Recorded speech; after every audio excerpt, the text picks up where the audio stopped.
Welcome to the roughest start of this show in about 8 months. Just relax for a second. We'll be back.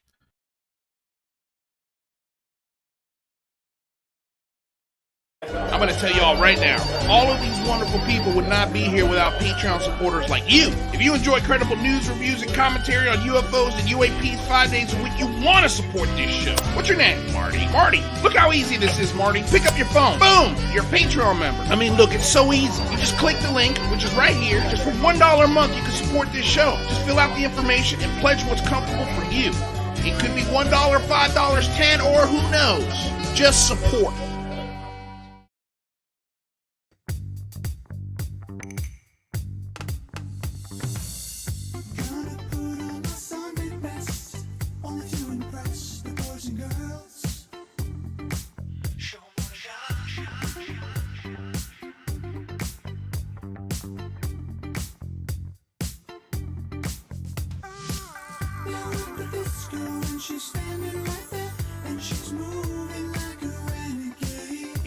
My mic is muted.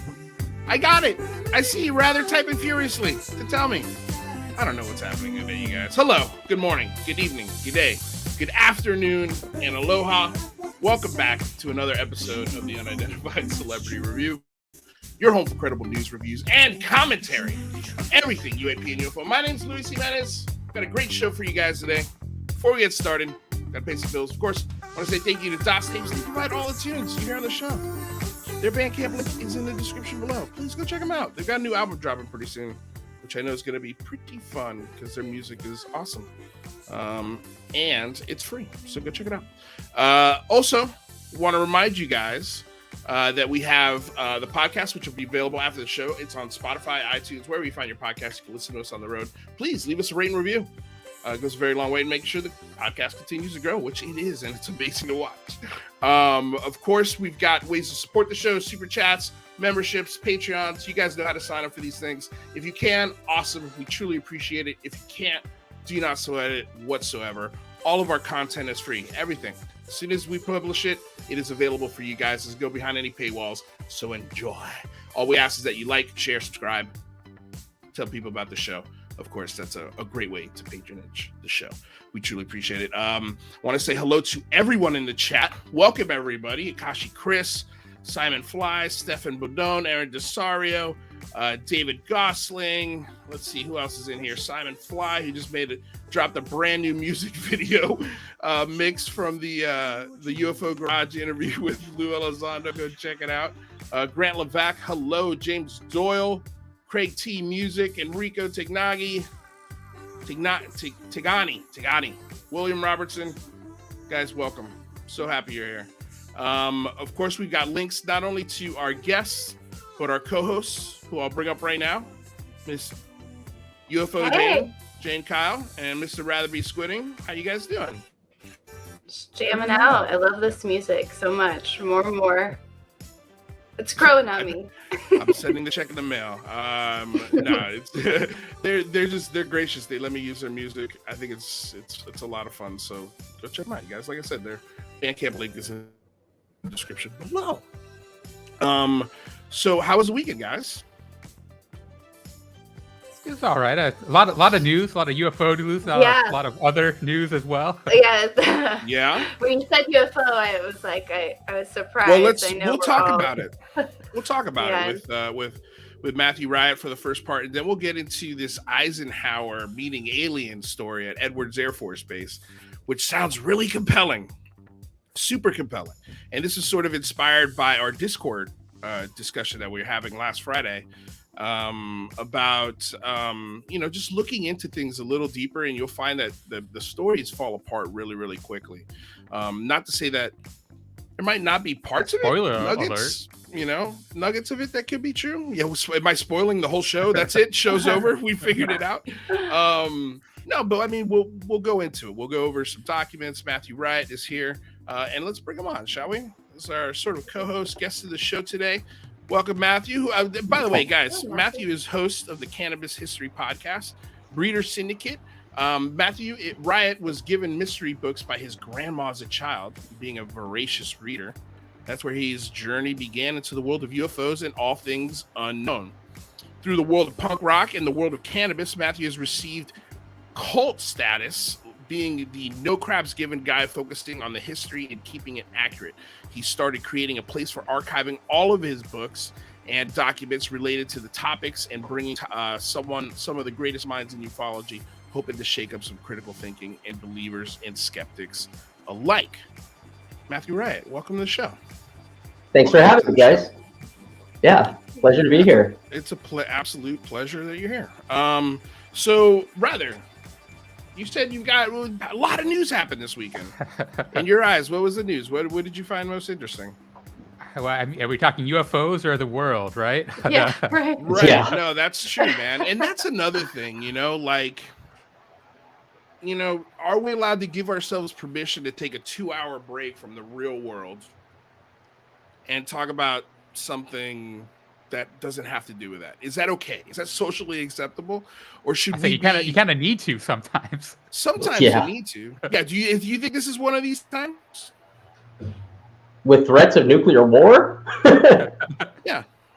Yeah. It's got to be. What do you think, rather? I mean, this did make me think about the UFO and nukes, and how if UFOs are really shutting down our nukes, that's a problem right now. Yeah. Be a good time. Yeah, I mean, yeah, that is true. Jane, what were you gonna say?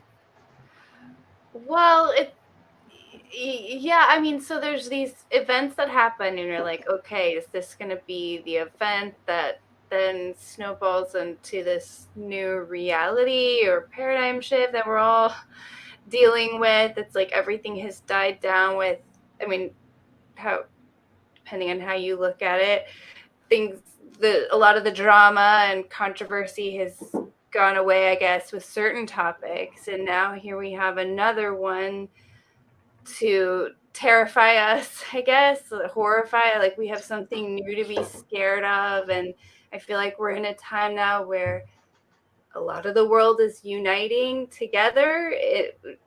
People are being compassionate, and so I do think forums like this are good, because we need to continue uniting and talking to each other, because whenever these things happen, I feel like that window of camaraderie and doesn't last very long, and we'll get twisted pretty soon. And but I do think this is very frightening, and I don't think it's gonna pass by like some of these other events. And unfortunately, I mean, I don't know. I know there was, but I do think we should take a break, and I don't know what the latest updates are. I know there were meetings and things like that. So I would like this to just be like a, I mean,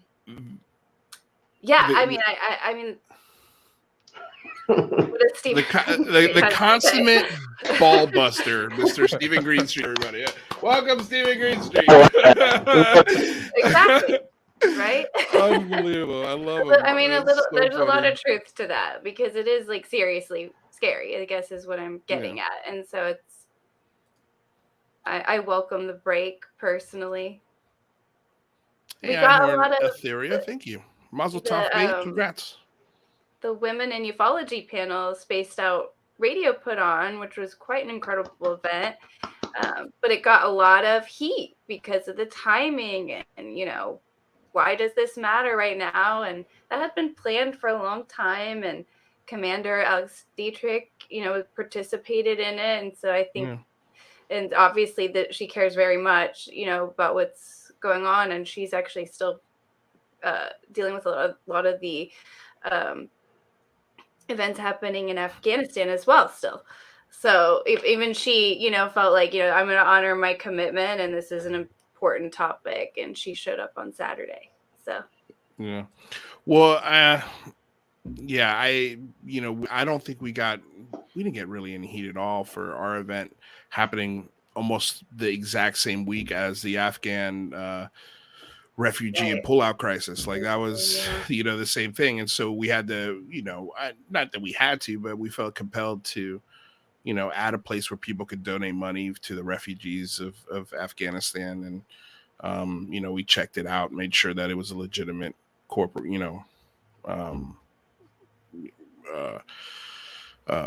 what's nonprofit. There you go. Charity nonprofit. Sorry guys, my brain's not working today. I took a nap today. I usually don't take naps in the middle of the day like that. But anyway, I'm 40, I'm gonna be 42 this year, and I've never once seen this country not at war. Never once. There's always a threat. There's always something that as the United States we need to be taking care of. We're leaned upon a lot of that since World War II, but a lot of that we've also just put our noses into when we didn't need to. And I'm always weary about falling into national pride when it comes to discussions of war and geopolitics and foreign policy. Ukraine is not a perfect democracy. It's not even close. It's a country going through growing pains trying to find democracy, and so is this one. But I just, it's difficult. My heart goes to the people of Ukraine. And even like I heard today about a Russian soldier who just died and said it was sending his mom text messages. And this was in NATO. They were reading this text, and he was kind of scared about what he was doing, and he was also it felt like a little disgusted. Like they're making us shoot civilians, everybody, anything that moves. We're running them over with tanks. You can't, because she wanted to send him a parcel thinking he was at a training exercise somewhere else in the world, and he was in the Ukraine. And then minutes later, he died. Like on both sides, this is just horrific. Yeah, it is. But I'm always wary when people are like, "Oh, the button's a minute away from being pushed."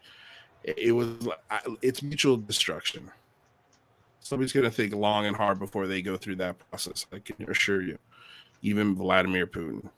And honestly, I think these sanctions that have been put on the country are going to help. And the people, I think, might turn on him, which is, partly, I'm sure, by design and partly his doing. That's just what happens. We'll get into this, but we are thinking about it here. It's something we do think about, but we've got 2 hours of not, so all we can say is, our hearts are with the people of Ukraine, and it's something that when we organize the big phone home, it could be something again that we could include. If there's something that our elected leaders or some really smart people out there in geopolitics want to help us with crafting a letter on things that we can ask our representatives to do in Ukraine or do for the Ukrainian people, we can definitely do that as part of our, grassroots efforts to change the conversations on UAP. But we could also use that galvanization and that voice and that sort of small little, if you want to call it a political party, a small little tiny political party that actually sends letters, that actually activates when things are going on in the world. Like, Lou was saying the other day on Vinny's podcast about, how the Signal, Dan, raised, what was it, almost $30,000-$40,000 for St. Jude. This community can do really wonderful things. And I think really help break the mold of what people think of us. And we are humans. We are people that think about other stuff other than UFOs, aliens, and alien meetings and remote viewing and all that stuff. We are human. We do have other thoughts. We do have other cares in the world, and in moments like that, like that was amazing. Like that was some really smart stuff that Dan did. I thought it was just amazing, but that's the kind of soul he is. He's one of those people that think, of beautiful things like that. And I think that's why it works so well. And I mean, even as something as simple as, like going back to that rubber duck video, like UFO Twitter broke down a rubber, a drug running drone. It looks like, Yeah. And was able to decipher it really quickly and kind of put a nip on the bud when it comes to making sure that video doesn't turn into something crazy that it shouldn't be. I think that's awesome when we do stuff like that. I think it's awesome when we mail, a couple thousand letters to Congress and, the Senate asks them for more transparency on UFOs at public hearings and all that stuff. And, we're starting to see the political winds change, and that's because of a lot of other stuff as well, that a bunch of people are doing behind the scenes. So the point is we think about stuff, and we can, when we choose to galvanize and not block each other or not really listen to each other, take a moment, breathe, we can come to the table and accomplish some really amazing shit. We really can. We really, really can. So with that said, does anybody want to add anything onto that? No? All right, let's move on. I think that's well said. Yeah, well put. What other news did you guys? Well, UFO new related news now, if we can. I don't. Yeah. I got a good even one. know. All right, what do you got, Madeline? This morning, Charlie Weiser, who's an excellent researcher out of Australia, she's been digging into the Angeli thing for quite a while and deconstructing it, as it were. She was the one who got me to call Wayne, who was part of Angeli's story. If you're not familiar with it, there's a lot of info out there about it. You can check it out. But today she dropped some bombshells and talked to Wayne, the owner of said tunnel in the mountain and his wife, and they refuted her story completely. It was very interesting.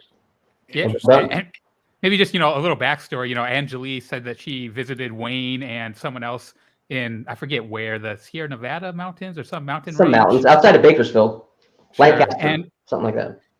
And so she said she went to this house and there was a tunnel in the house that went into the mountains, and she had, physical experience with these mantis beings and other things. It seems to me that there was some controversy over who these people actually were. I remember that someone kind of pinpointed who they were, and then Angeli claimed that the name wasn't actually Wayne and it was someone else. Are you pretty confident that this is the right Wayne and that they found the people who own the tunnel? Yeah, I mean, I spoke to Wayne, and after I spoke to him and came out with what he said, then she said, "Oh, Wayne." After she had already confirmed that it was the correct Wayne prior with Cam. And the Wayne that you talked to said that he had experiences with Angeli. No, he said that he actually said, "Who? No, never heard of her." I think he just wanted nothing to do with it. Like, I don't blame him. But this guy now that Charlie's talking to, he is confirming that he did confirm. And this is the same guy, right? Same guy, same number, everything. Yeah. So I read this thread. It wasn't interesting. So to be clear, Charlie Weiser is the guy who actually owns the ranch? No, Charlie is a lady from Australia who is doing all the research. Wayne owns the actual ranch with his wife Trisha. So the name Wayne is real. Wayne and Trisha are real people. And so I mean, look, here's the thing with Angeli. We all kind of knew from the start that. But let's go back. Can we go back? Can we just revisit this for a second? Yeah. And that the first time she comes out on the steps of Washington, and she makes her claims. There was a real, of course, there was obviously people who were like, "This is BS. Don't believe this whatsoever." And then there was a really also big majority, I'd say majority of people who are like, we got to give her the space. Let's see if it's true. Respect her truth. And here we are, like 6 months later, and it's completely fabricated. Yeah. Like, why are we? And Jane, I kind of want to get your thoughts on this. Why are we not allowed to call stuff out when common sense is telling us to call it out?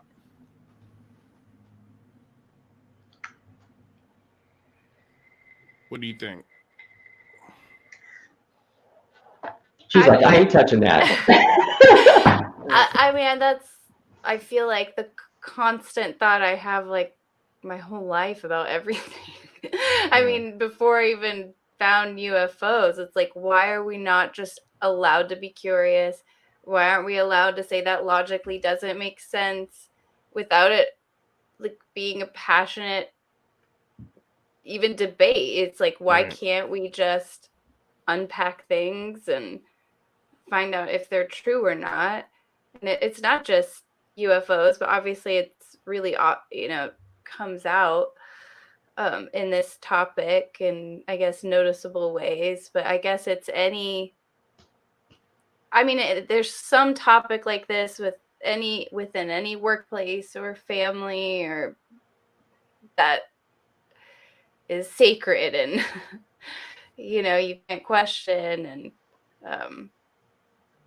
because we all do operate on a collective reality, and it is a big deal to suggest something that goes against it. And that even means, like, Anjali and people, they do operate, I guess, on a reality where there's mantis beings and there's this channeling that's happening. And if they believe, that person, and you're saying that person's deceptive or mistaken, I mean, that person has to shift their whole worldview, and that's a lot to ask of somebody, I guess. Rather, what do you think? Well, I mean, Angelique's story was interesting to me. As a skeptic, it was pretty cool to me when it first started, because it was maybe the only case that I knew of where someone kind of had these claims and then had was going to falsify them or prove them correct in a matter of months. So, when it rolled out, I thought it was a cool story, and I was kind of excited for it. Once that kind of thing happened and it was clear that there was no proof, or there was no tunnel that was going to be gone to, and no physical experience, then, it's kind of time for me to write stories like that off. But on the other hand, stories like Angelique's aren't alone, right? John Ramirez has similar kind of stories that he's talking about where, he feels that he's kind of one of these star seed types of things that are getting messages from entities in the sky. And so, I find all of it hard to believe without any evidence, but, it is it's a part of the zeitgeist now. It's interesting, maybe concerning. I don't really know. Well, I mean, I guess really, is it, again, like, what's it incumbent upon us to do when we come across stories like this? Because when I first heard it and I saw the press release, I was like, man, this just seems so wrong. Like, this seems like this is gonna end badly for her. And I just why, I feel like if the community is like, look, this doesn't make sense. If we band together and we just try nicely as possibly tell her, like, hey, this is, we don't think this is going to end well. Maybe just don't push this. I don't know. Why can we even do that? That's so stupid. But, like, is there a right way to call bullshit on stuff? You just let things play out, and then you said that it seemed unlikely to be real, and now, of course, the fruits of all of that have, been, I can't talk today either. But the point is, you've built trust, right? So you just have to keep being consistent with, I guess, your take. And then over time, people are like, oh yeah, maybe UCR was right to be a little cautious about embracing that story. They were curious but cautious, right? I think it's just the way to be with these tales. And yeah, I mean, is it a tale? I mean, the mantis beings, I'm fascinated with any testimony that includes the mantis beings. I think there could be something to that. Why couldn't there be insectoid beings? Maybe she had an actual encounter. But when she's mentioning specific names and dates and locations, and it's not right. That's where, I mean, what else can we focus on, really? It's hard to focus on the cooler parts of the story now, because the more boring part, who is Wayne, and did he even agree to be part of this, is now overshadowing everything rightfully. So it's just, you just let it play out. It always plays out. Yeah, I mean, sometimes it plays out to bad, disastrous effects, right? There was a Heaven's Gate UFO cult. That's I've watched some videos about other cults. I forget the names, but they had figures similar to Angeli, and Angeli is now talking about the ascension and, a shift from our current reality to some new level of reality, which almost sounds like a doomsday prophecy. So, I think that believing a lot of this stuff without evidence can be dangerous. And I'd suggest our viewers, if they're interested in stuff, go and do some fact checking for themselves, and do some critical thinking on issues like this. Also, I think we should say that if you are having experiences like this, go seek professional help. Like professional help. And that's not a shameful thing to say. We're not psychologists here, we're just a show that talks about it. But the thing that we can always suggest is that you go seek professional help. So yeah, I think, I just feel sorry for her. I feel really bad. I'm the opposite. I What don't. do you mean? I personally think she's a liar. I mean, she was. I think they said that she dabbed that day, smoked some dabs, and that does not make you hallucinate mantis beings. Granted, if you do not smoke dabs often, you'll be pretty high and maybe paranoid, but you will not see mantis beings. Imagine a tunnel, etc., etc. And if you remember, her first name was Angeli on Gaia, which was almost like a call out to Gaia TV. To see if she could get picked up. And she was an actress. Like within the first few posts, we were started looking her up. Like, okay, she's an actress. And she writes sci-fi novels. It was so much there that I was the first person she blocked on Twitter with my comments.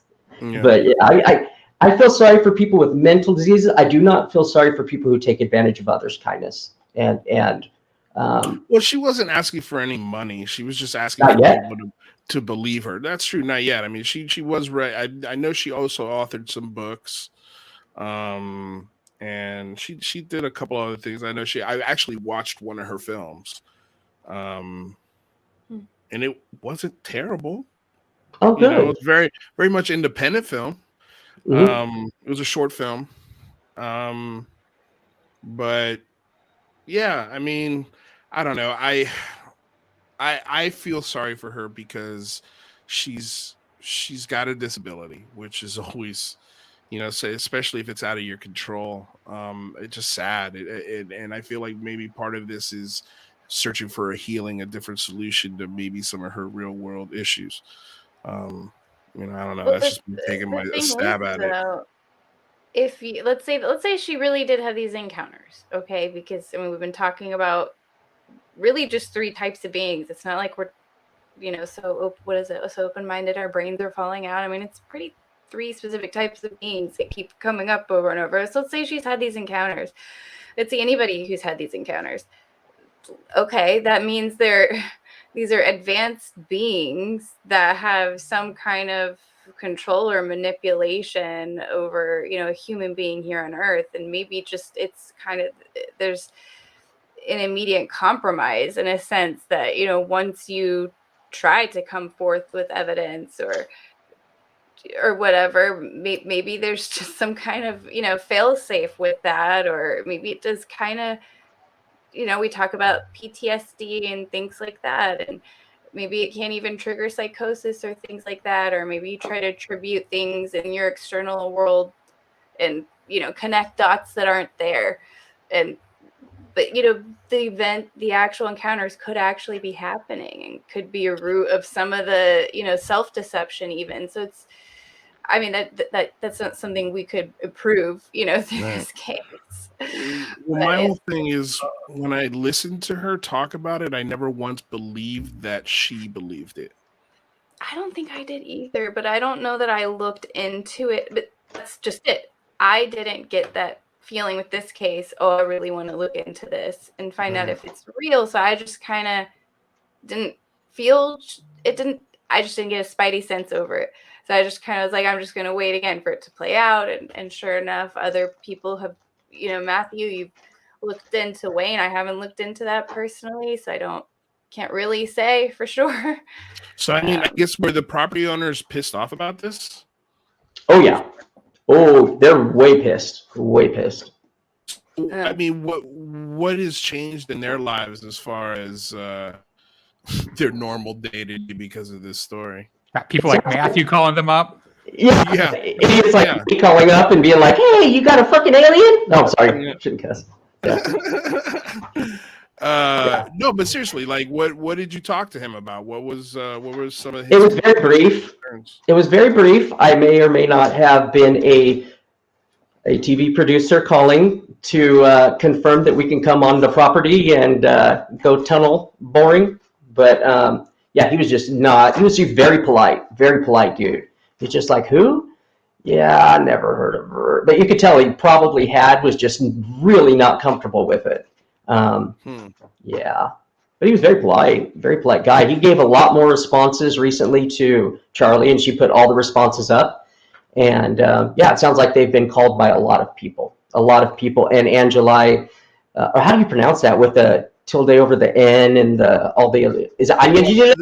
I think it would be Anya Lee. Anya Lee, the way she's written it.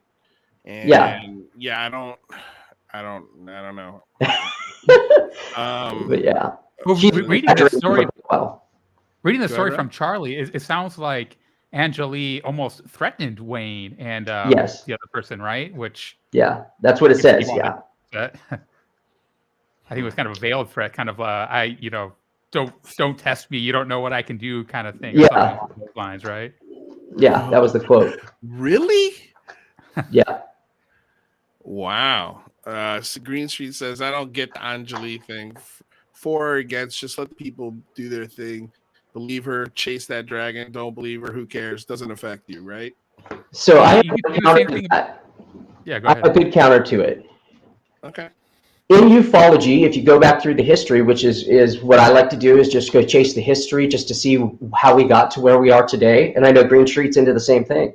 But if you don't smack these liars down and conclusively disprove them, they pop up every freaking other year by someone else, like citing their story, moving it into their story. It's dangerous to leave these people around for critical thinking, in a sense, in my opinion. No, that's a good point. I'm curious to know what. There should definitely be, if anybody that is covering her, that it's writing articles, making videos about her. And I don't think anyone who's covering people do organic live stream interviews and things like that. So I'm not trying to be too hard about this, but should be doing the legwork, or, you know, things like what you're saying, Matthew, like, you know, finding out about Wayne or reporting on what other journalists are finding. So yeah, I mean, I think anybody making these big, I mean, if you're covering it, you should be actually covering it. So I mean, hopefully people just do their due diligence. I think that's the problem. I don't think that she can't have freedom of speech or be on Twitter or share her testimony, or, you know, that she has to go away. Sure. But people should. But that's a double-edged sword, though, Jade. That's a double-edged sword, right? Because if you put yourself out there with the freedom of speech thing, and you put your beliefs or your platform out there, then you have to allow for the crowd that's going to listen to your soapbox be like, yeah, no, this is bullshit. I don't believe that's what I mean. And turn around and walk away. But the crowd can do that. Without doing the research into what the person's saying, because you already know, like, just being in the real world, walking through life, paying bills, taking care of children, like going to the soccer games, doing the birthday parties, like, you know, going on auditions, writing software, it doesn't matter. Like, we all know what real life is and what it's supposed to be. And then we come to moments like this where the soapbox is up and it's like, okay, cool. It's the soapbox. Go for it. Tell us what you want to say. And then halfway through it, you go, yep, I don't need to look into this anymore because I already know it's bullshit. You know, like, and this, I don't know why we have to give this rope to people we already know aren't being honest. And I'm interested in the Manton story too, and I'm interested in some of the things that she's nuggets of things that she's saying, but even those little nuggets don't make me go, you know what, I maybe, and they did with Matthew. I had no inclination whatsoever to look into any part of her story because I could just no, it bullshit. It was not good information, and it was like, I feel like a weight has been lifted off my shoulders because I'm allowed to say that now, because now it's definitive. You know, like, she is 100% lying, and so even if she does come down the road with something in another soapbox, I can't give her that. Is that wrong of me? I don't think so. I mean, I don't think that's wrong with you. I mean, but I do think that you're right, that there is a certain crowd of people that no matter what evidence is brought forward, because it's got that confirmation bias, they're going to be upset every time someone points these things out. And it just is what it is with the community, as it were. I'm not sure it's so communal. Yeah, I think that the kind of troubling aspect is that stories like Angelique show just how, I don't want to say gullible, but gullible a lot of people in the community are. Like, a lot of people will believe something without a lot of critical thinking. And, you know, it's not just Angelique. There's a lot of figures in the, you know, UFO community that have unbelievable tales, but yet there's lots of people who believe it. Now, here's the thing, though. Even with our disbelief of it and our calling out of it, I feel like we're fighting against the stream. If that makes sense. You know, so what's the point in getting angry and upset and being a rock in the stream, as opposed to just being like, all right, I know I'm going to see your dumb face again in about 10 years, and we're going to go through the same thing again. And instead of wasting the energy of being a rock in a stream that's going to flow forever, you're not blocking it with your one rock. Why don't we, as the folks, as you know, and again, I'm just trying to play both. I'm trying to think from both sides here, not play both sides. But like, instead of expounding my energy on that, just be like, oh, okay, that's bullshit. Let me move on. Kind of what like Green Street's saying here. Like, it's just like, okay, yeah, okay, all right, man, all right, yeah. You know where they are in the mountain? Great. What's the date? Cool. That date comes, it passes, still didn't happen. Sorry. All right, let's keep flowing with the river, if that makes sense. I'm way too on the spectrum to be able to do that. Like, my brain will not allow me to see BS. And with hers, like, I wasn't looking into it necessarily because I believed it, but if I'm going to call someone out and say, like, yeah, I don't believe it, I want to be well studied on it and be able to say, this is why I don't believe it. This is what I see. And yeah, it just got me blocked, so it didn't really matter. But here we are, you know. Stephen Green. I mean, I think it's just like everybody. Oh, yeah, go ahead. I'm sorry. Even when Congress wants to give Angelique a couple $1 million to hunt mantis queens, that's when I'll look into it. Until then, right. You go, girl. Just wait. Give it time. Yeah. Green Street just wants to smash. Anyway, yeah. What are you gonna say, Jade? Are the mantises hot? That's all that we want to know. But like, I think it's just like, what part of the river are you on, Luis? And then what part are you on, Matthew? I mean, there's so many of us out here, and I find peace of mind, Matthew, that you and other people have done the digging to confirm my gut instinct on it. I'm like you, though. I really I want to know everything, but there's also only so much time in the day, right? So, but that's why we can all work, you know, in our little, each we're like our own little worker bee or whatever, doing our own thing, and that UCR may not focus on that story until there's maybe more evidence for it. So I don't think it's necessarily I don't think there's any wrong or right thing here. There is a really great quote that came up in a YouTube video from Marcus Aurelius, the Roman emperor. I think it goes for the Ukraine-Russia stuff too, or just anything that's like stressful. You always own the option of having no opinion. I hope this is right and somebody didn't write it wrong when it was translated. There is never any need to get worked up or to trouble your soul about things you can't control. These things are not asked to be judged by you. Leave them alone. So, you can choose whether or not to have an opinion. You don't owe an opinion or a take on everything. It's okay. No, that's well said. No, that's true. And I think, yeah, that's kind of going just like with the flow again, just, but some people aren't built like that. And it's a good thing that some people aren't built like that, because then we can go back and look at the research of the people who aren't built like that and then definitively make up our minds one way or the other. Yeah. So yeah, anyway. All right. So what other news did we have this week? Anything before we get into this Eisenhower alien meeting that probably didn't happen?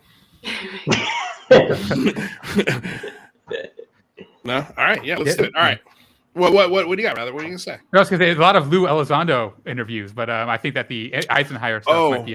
He's been on a roll lately. No, that's true. No, he has absolutely been Yeah, he's been doing sometimes 2-3 interviews a day, just killing it. What does that mean? Matthew's outlining his consciousness there, I believe. Yeah. That's right. Yeah. It was the old Hermetic philosophy of the triangle square, and so it's so overused. It's kind of, I mean, this is where it gets weird, because the whole, when you talk about Angeli and her experience, a lot of people might contend that it might be real and kind of a conscious-based experience.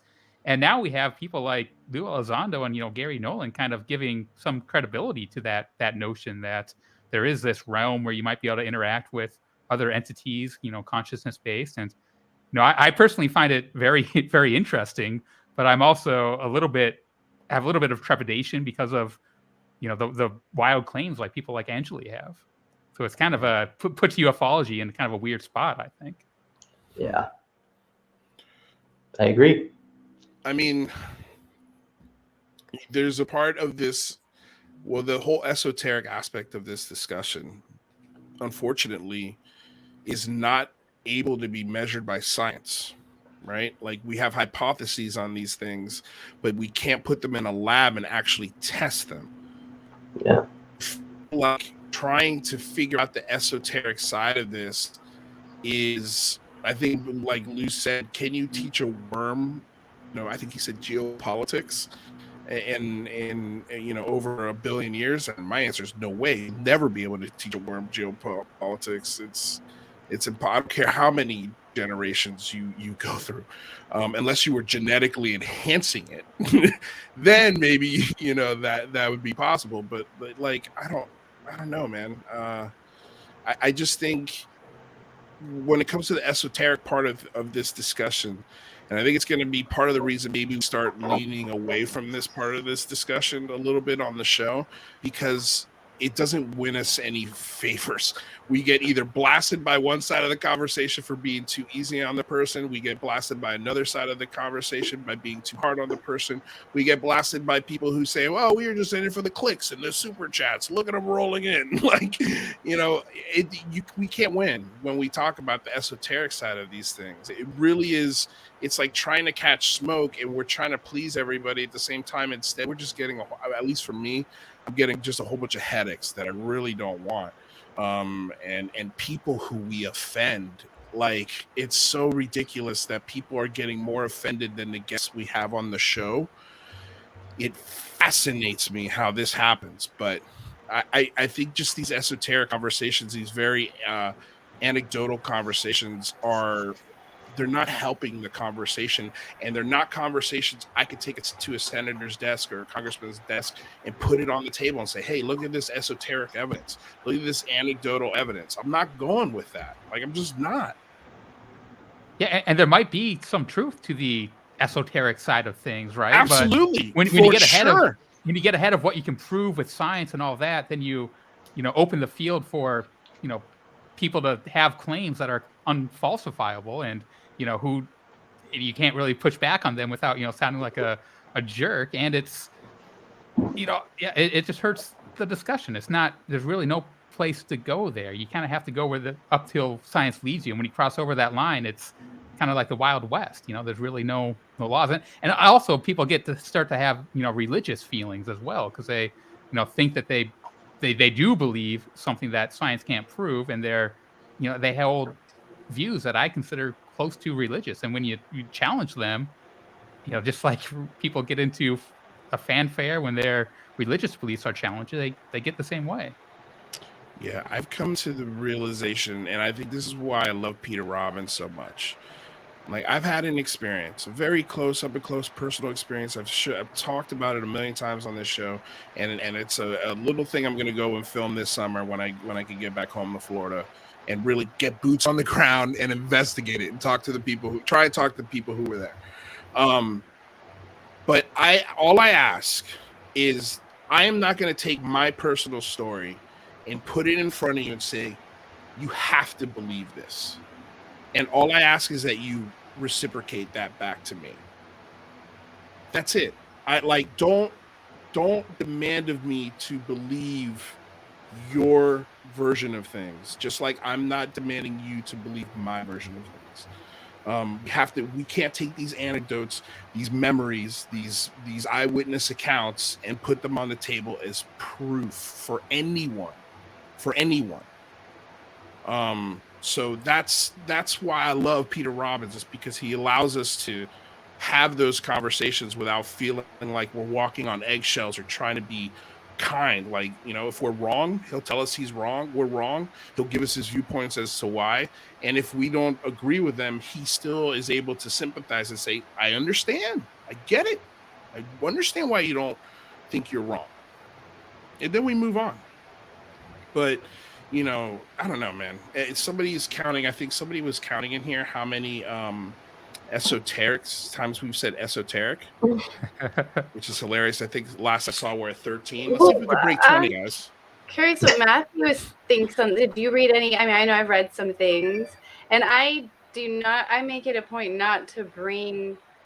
I mean, everything informs your perspective on how the world works, and I think it's very valuable to read about how powerful people think the world works. So have you read any cool esoteric books or any that you'd recommend from your grandma's collection? I know we find some pretty cool stuff. I mean, like, growing up, I was a hardcore Satanist in the LaVeyan sense. I was raised Catholic and went to Catholic school till I was in second grade. And after that, even early on, my mom has an audio recording of me saying, like, you know what, I hate myself today because today is church and I do not want to go to church, like, as a kid. So I was already finding problems with this magical thinking and stuff. So I took it the whole opposite direction, went completely the opposite and found another religiosity, a form of religiosity in Satanism. And for those who don't know, Satanism isn't worshiping Satan. It's more of an anti-Catholic type stance, so in that, I got really into Aleister Crowley, of course, Manly Hall, Blavatsky, all of that, and even someone that I'll talk about in a bit, Mark Probert. I got heavy into it, and I really did. I was a true believer in every sense of the word for a long time, a very long time. Yeah, I love occult shit. Go ahead, Rather. What are you gonna say? Well, yeah, I'm curious if you see any parallels towards kind of the beginning of Satanism and the Aleister Crowley and the whole Lem entity and all of that, with kind of the New Age stuff with remote viewing and conscious-based entities. On the surface, It all ties in. There's a nonstop line from Crowley. What's his name? L. Ron Hubbard, Jack Parsons from JPL. And there's a nonstop chronology from that time to now that has flowed through Hal Puthoff and other people like that from SRI on, and he's still around with us, still involved heavily. You can go on whitehouse.gov and you can read George Washington talking about being concerned, about the Illuminati, saying, I don't believe that they've, infiltrated, America yet. And you can read plenty of early 1900s books that are essentially our disclosure books and summarize, what these people believe. And, as I think I've researched some maybe more obscure things and not some of the more, I guess, popular names. I'm glad you summed that up, Matthew, because I don't have like that, knowledge from what I've researched. It's essentially, we're all reincarnated beings, and some of us retain the memories and some of us don't. And aliens, not necessarily the word, it's really ascended masters and Jesus and Buddha. And so I think it's important to understand that this is baked into the belief systems of very wealthy people who helped to found this country, and and it's in there, whether you believe it or not. And I think it's important to understand that a lot of people see the world through this lens and believe themselves to be reincarnated aliens, essentially, right? Reincarnated advanced beings, right? And this is and is that any wilder, right, than the simplest version of Christianity or Judaism, right? Or anything? Is it any wilder? It's not really. But how can you bring that up in a conversation where you're trying to prove a nut and bolt tic tac UFO, if that was extraterrestrial or not? Like, I do think there's a time and place for those conversations, and I don't think it's a waste, by any means. But I don't know how you would approach that on UCR, and that's probably the most I've talked about that in the entire I don't talk about that really, and that, so because it gets in the way, it distracts it. I mean, I don't really like talking about that stuff, frankly. Peter Levenda would be a great person to bring on, part of TTSA or early TTSA, co-wrote a book with Tom DeLonge. He's the expert, I would say, when it comes to occult matters in all facets and including UFOs. So, if you ever want to look into someone who's done comprehensive work on it, Peter Levenda's done an amazing job. Let's get him. Yeah. Sounds I don't think like he likes me too much, but You keep coming across that. Nobody likes you. No, it just happens. I got to punch like in the face. Matthew. Oh man! All right. So, was there any other thoughts that we had, or is there anything interesting that Lou said in these last few interviews that caught your ear as interesting? If you got to watch any of them? Yeah, I think the big one was kind of what we just talked about, the whole kind of advancing the consciousness aspect of things. Mm-hmm. I mean, we're going to talk sacred geometry. It's going to get it's too confusing. It's just. What do you think, Matthew? Have you been able to watch all of the interviews? I've watched some clips. And it's not anything I haven't heard someone talk about before. I mean, it's common law of one stuff. Hermeticism. They've been good conversations. They're and I think that's okay. I think it's the more you get this guy on tape talking and expressing his ideas, you get to, I don't know, kind of paint a picture of maybe what he's talking about as a whole. But I mean, I love when he's talking about cars and engines with the guys on the UFO Garage podcast. I loved him, getting into, like you said, the sacred geometry of things and the soul and what theologians, are talking about. I enjoyed. Let's see, what else did I enjoy?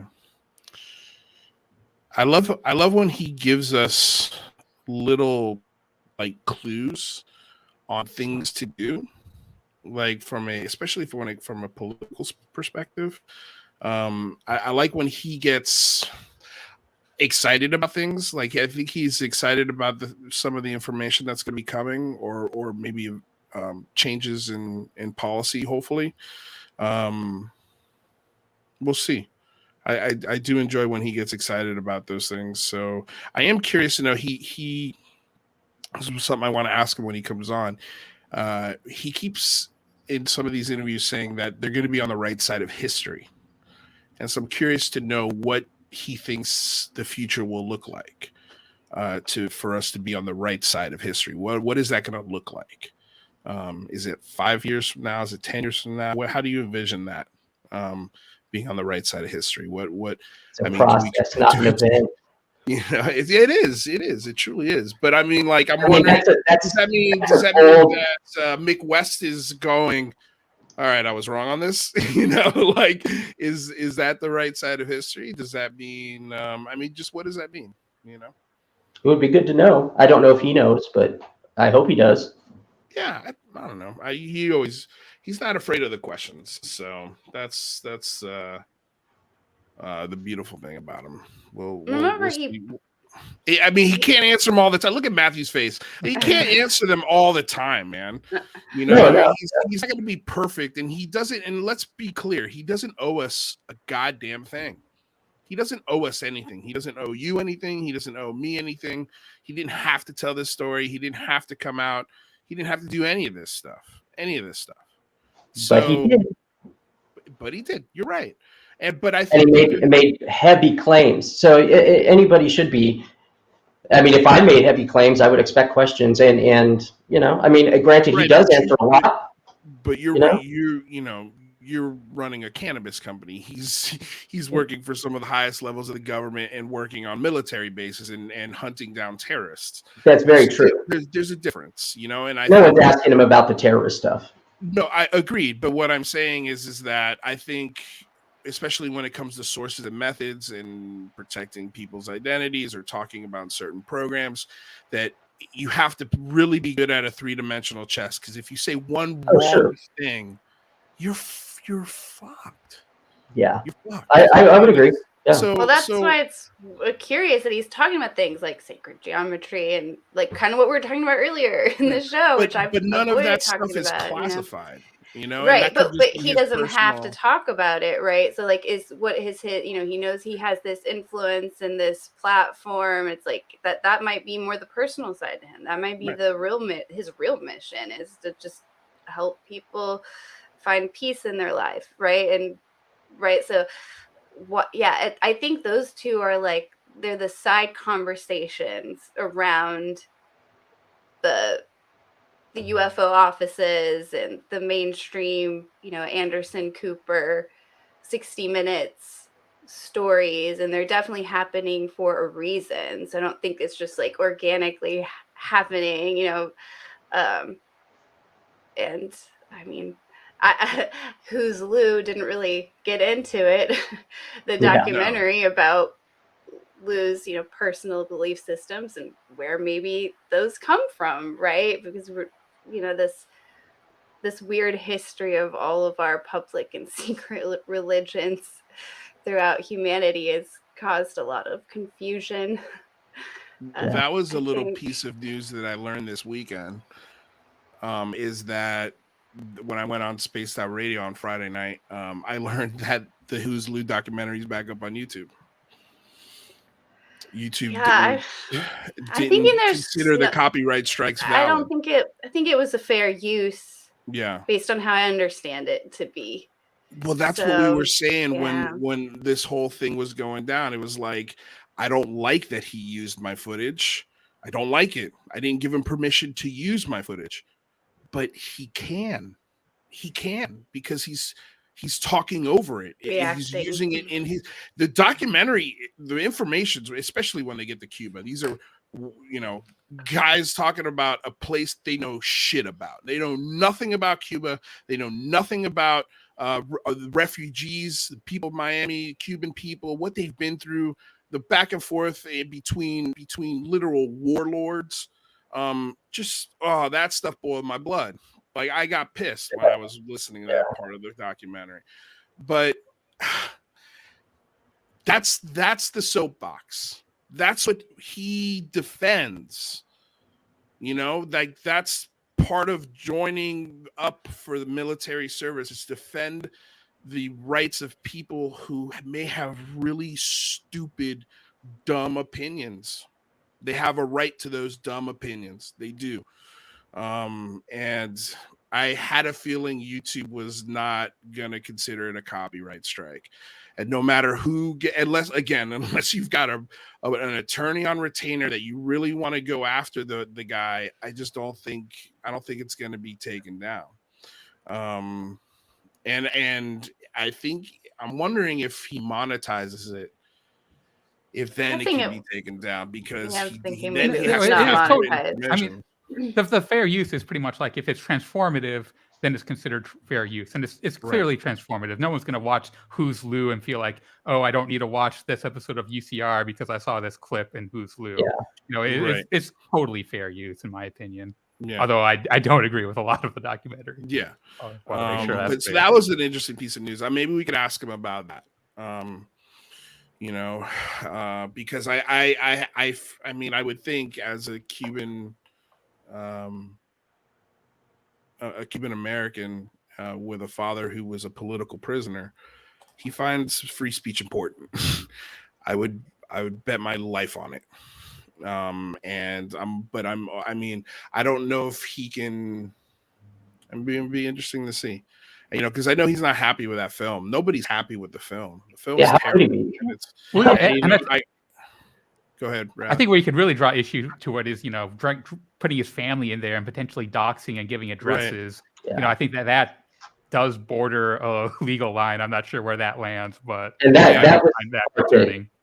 that got me in the gut too. Like, I'm very indifferent when it comes to Lou, and I'm open about that. It's not that I just don't like the guy. I just have a lot of questions for him, but he is leading ufology. There's no question about that. And he's out there.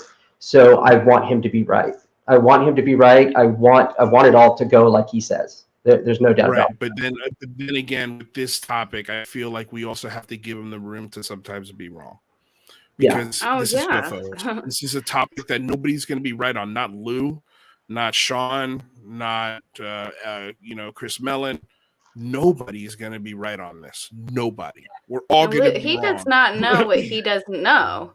So I mean, there's other people with probably more information than him. I will say, one I think problem that I have with Elizondo is because we don't know what he knows, right? So a lot of what he says is kind of, people interpret it as breadcrumbs, and I think a lot of them overinterpret what he says because they, think that he's speaking from some well of truth, which might be dry. We don't know. So it's not that different from QAnon, how it went, breadcrumbs and all. Yeah, they can be dangerous. Those breadcrumbs. It can be dangerous, and it's not necessarily Lou's fault, but it's the interpreters and how they're taking it, and the vagueness, and how they spin it, and it becomes its own religion in a sense, without Lou having any control over it. Well, I can't say that. He's aware of what's going on. Maybe not intended. It's not his intent. Yeah, exactly. Yeah. Here's what I'd say about Lou Elizondo. At this point, because I early on tuned out all the interviews for the first year, just didn't listen, stayed on the sidelines as much as I could. And I'm still very much do not think that this disclosure train is this organic thing that Lou Elizondo is commanding or can ultimately control. And I do think there's a bigger machine behind it. But at this point, I don't, he hasn't, I feel like at this point he would have tripped up by now in one of these interviews and said the wrong thing. He's done so many interviews that it's mind blowing. And there really are people that are trying to, the Who's Lou documentary, that are trying to find, I just feel like if there was something on him, somebody would have found it by now. And that gives me some, the more time goes on, the more, calm I guess I am about Lou Elizondo and who he is. But I mean, maybe that's dumb, before the final act to like let my guard down, right? Like it should probably be as high as ever. the as he continues to be influential in this. But yeah. Well, I find it funny when he says something, for example, about Roswell, and then people get really excited that he said that thing about Roswell, that thing. You listen, did you hear the thing that he said? And then the community gets really excited. But then people don't listen to the part where he was like, when he was in ATIP, he looked at zero history of the UFOlogy. He's not a historian on ufology. He's working off the same knowledge base as we do. Yeah, he's working off the exact same knowledge base as we do when it comes to the history of this. He was concentrated on the things that were happening at present moment. So when he goes back and he says something about Roswell or a crash, I think and maybe, I don't want to speak for him. And again, maybe there's another question we could throw his way, but he doesn't know he definitely doesn't know any secret information, I think, about Roswell. Is that safe to say? I don't think he'd be able to talk about it if he knew information. Even if he did, right. Yeah, I think you're right there like too. You're free to talk about all these cases that haven't been briefed on. I think more than anything, it just didn't interest him. Not that it didn't interest him. He just didn't have the time or the budget to go into every single aspect in the history of every single Air Force base or story or whatever. Like they concentrate on the instruments that they had today and the pilots that were flying planes today, not stuff that happened 70 years ago. Like it's. Do we know he wasn't into ufology at all prior to his entrance? Because he's pretty well versed in a lot of different things I wouldn't have expected for someone not. I think before you go public, it wouldn't have shocked me if he did some homework on the topic. Yeah, maybe it was an interest. There are things he says though that like are just like, I don't know, hyperbole or just like little things he says that like makes me wonder sometimes. Like he said, like I did a whole video on Close Encounters because Lou Elizondo had, answered and GQ said Close Encounters was like a good example of a movie to watch for like current UAP incidents, right? But he said he'd never watched it before. He had just watched it for the first time ever. And I was like, really? You've never watched Close Encounters? So that would go to how into UFOs can you be? There is a picture of him out standing at the Devil's Tower. Which is fine. You can go there in Wyoming as a tourist. But it just kind of, I don't know. It's like, when was that picture taken? Did you not see Close Encounters when you visited the Devil's Tower? You really weren't interested, I guess. So, but I kind of wonder, I was like, really? You never saw it before? Yeah, I mean, if you're into UFOs, there's no way you don't see that movie. So maybe he right? wasn't a ufologist.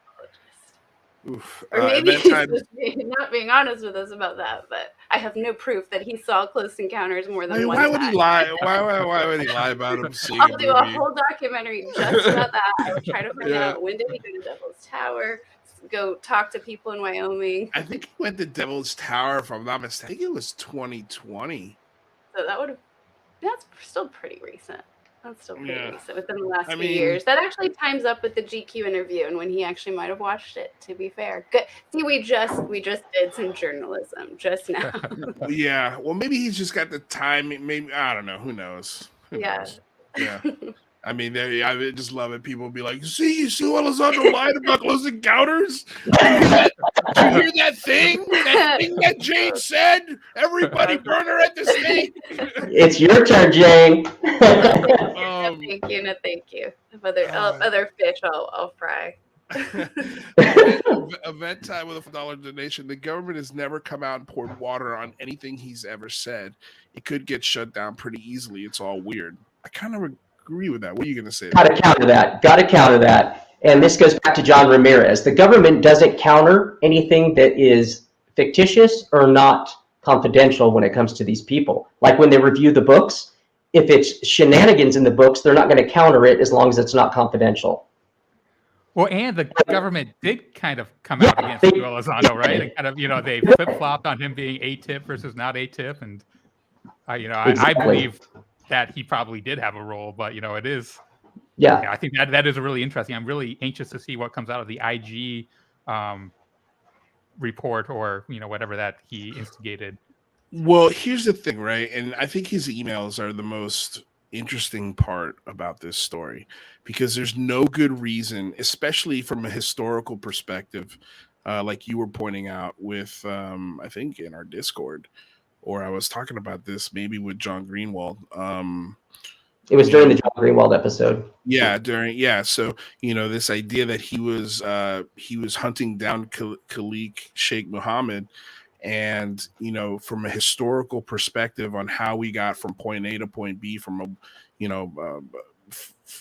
again, geopolitical history and foreign policy history, that's an important linchpin in the telling of the story, is Khalik Sheikh Mohammed, and Louis Elizondo helped hunt that man down, and there are emails, and he was part of the prosecution of that man. So for them to delete emails from him, it couldn't have had to do with that. Like it just couldn't. I just don't believe they would have purposely erased emails from both that and his ATIP background. It was during the Guantanamo time, though. You have to take it all into perspective. And if they were going to delete, they do not want shit out about Guantanamo. They just don't. They've had enough trouble with that. This is true. And this goes public, and this is a part of his past. And it's just another way to look at it, I think. Yeah. Well, I mean, again, and just coming from just the perspective of talking to his dad and knowing his family history, I can't imagine someone from the father of a political prisoner goes to another place. And I think the indentation here is that he tortured people, and I don't think he had anything to do with that at all. Yeah, at all. But even your name being attached to that island, I think there's a stigma to that island. There is definitely. That's been there since 9/11.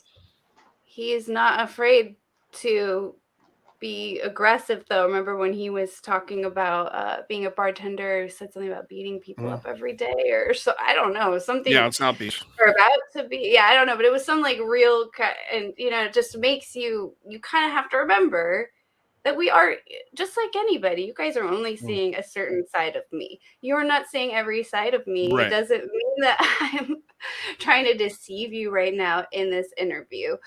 I mean, I guess you don't really know, right? You don't really know. So, I mean, but like we have to remember that we don't, I mean, Lou, you probably know him the best, I would say, of all of us, right? Yeah. But, I think of some other people that are influential voices in this world, like Jeremy Corbell, who I haven't communicated with him in forever. There was a period of time where we communicated quite a bit, spent time in person, and I think he's a good guy. I like him as a person. I think he really believes in this, but I don't really know like who he is or his agenda, or I don't know. So that's like with anybody. Yeah. Well, I mean, the best we can do is just base our human intuition off of the things that we've seen, and the examples that have been set and the things that have been said.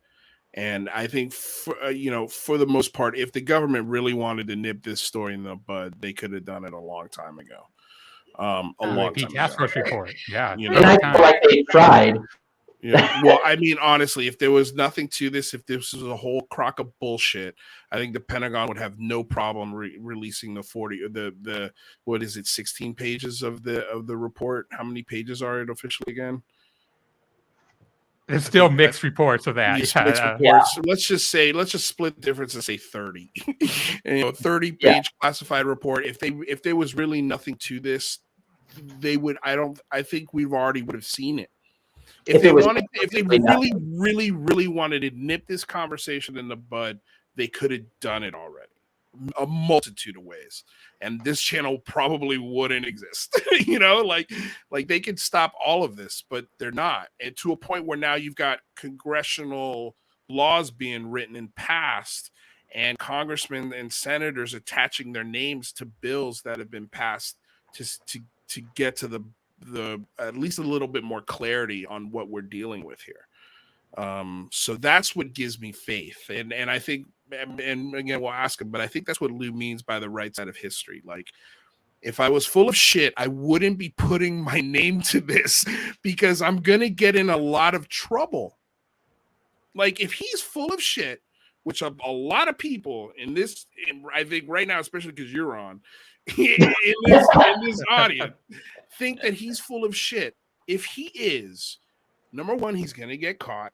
He's gonna run into a corner at some point, and he is going to be in a monumental world of hurt. If he thought losing his pension was the worst thing that could happen, breaking national security oaths, getting senators to write laws and pass things and fool people at the highest levels of our government to believe in this so you can get some budget approved, I just don't think he's that nefarious or just dumb or crazy. Like, I can't until something is put on the table that I can definitively say that.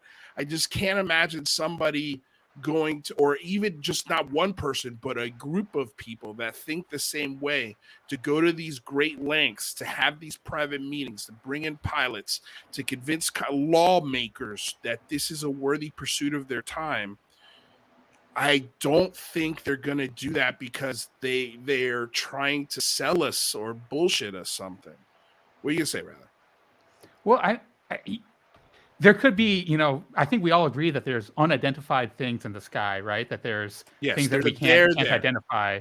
And so, and Elizondo has done a great service to us all by getting Congress to investigate that stuff and get them to take it seriously.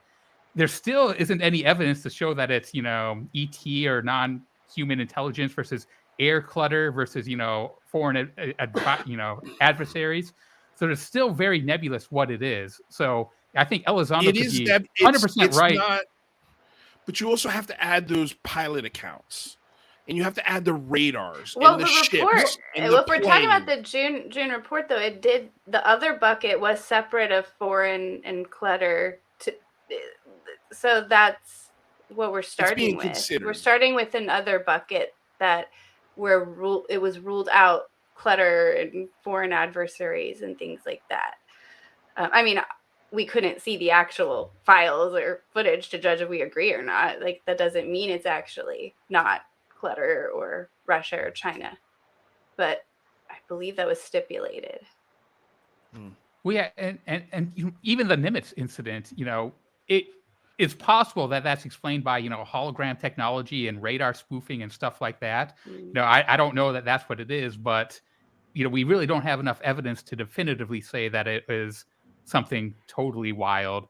So I think that it could end up being all airborne clutter, and Lou Elizondo, nothing he said would be a lie, but he would be incorrect on a lot of his interpretations. I think we do have the evidence that definitively rules out those possibilities, rather. And I think those are happening. I think we do. And the reason why I think we do, right?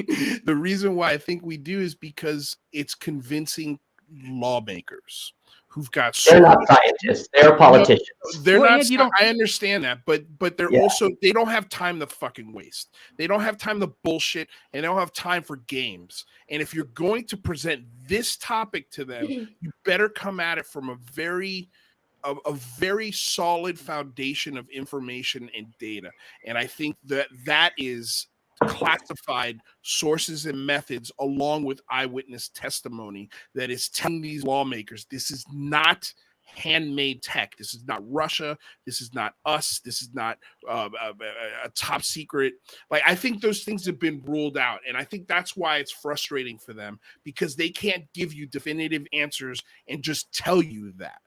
But that's what has to be happening. It has to be happening. I agree with you. They're not scientists. They don't know what they're looking at when it comes to the video. But when there's got pilots in front of them and they've got other censored data, when they've got the longer version of that Tic Tac video, or they got the longer version of the Go Fast, or they've got the longer version of whatever. Or let's say there is a 23-minute video out there, something phenomenal. They're seeing this, dude, and that's what's propelling them to then make law. I don't think that they need that to propel them to do law. If someone told them that there's air clutter that we can't identify, or there's potential drones flying without restriction in our airspace, I think those would be even more powerful action items for the Congress to take up and look at. That's not what these lawmakers are saying. These lawmakers are publicly saying that there's Russian, there's our tech, and then there's this other thing, and some of them have even labeled the extraterrestrial hypothesis. They're coming from somewhere else. They're saying this. They're not. But this might be kind of a good segue for Eisenhower, because they said this so much a long time ago too. Like when I was digging in a little bit into the Eisenhower and presidential history and everything. Well, I guess some of it's in, I don't know. I just stumbled upon some files I won't bring up on this particular stream, but are you familiar with the Eisenhower story and just all the presidents, I guess, starting kind of Roswell, like you have Truman and Eisenhower and then JFK. What beyond Project Blue Book? Because I feel like we have been here before, right? Because it wasn't just Project Blue Book. Like, didn't Eisenhower? Was there any public comment that he made about quotes, or is that just rumored? No. I guess is what I'm. It's all just rumors. Okay. And if you want me to go into where it started with Ike, I can. Okay. Truman. There's a recording of Truman where he talks about how UFOs and flying saucers and things. So yeah. I guess we can. I really cannot talk today. Yeah, no, we can get so there is a public comment with Truman, and there's not a known public comment, just references and rumors with Eisenhower. But it seems like we've just been here before, where we're seeing things. Yeah. So what's new? And that's I think that we're seeing things and we have no idea what it is. That's kind of what makes the most sense to me. Yeah. Right. Foo Fighters. No, I agree, but I think there's also, and I'm sure humans naturally look for answers to what they're looking at, right? Like when we see the UFO thing, we go automatically. Most of humanity goes, like for some reason, that's the first conclusion we all come to, when it could be a multitude of things, especially now that science has sprouted and grown as much as it has, and all these theories are out there and possibilities of all sorts of different wild things. But yeah, I think these senators are, and it's just like what Jazz Shaw said, these senators are getting briefed on some pretty phenomenal stuff that is outperforming their most expensive equipment, is dodging their most sensitive sensors, and showing up in places that they shouldn't be from a national security perspective. They're not doing anything. They're not, launching missiles or doing anything threatening, but they are showing up in these places that we find very sensitive, that if this was any other country, we would slap sanctions on them. We would do everything in our power to make sure that this country isn't going over our nuclear bases or our nuclear capabilities. And I think they being on these top secret security commissions, they're privy to this information, and they're saying to themselves, okay, this isn't Russian, this isn't Chinese, this isn't Lockheed Martin playing a game on us because we've double checked the work. It's definitely not that. We know that our pilots are very well trained. They know what they're looking at when they fly. If they don't, that's a huge issue.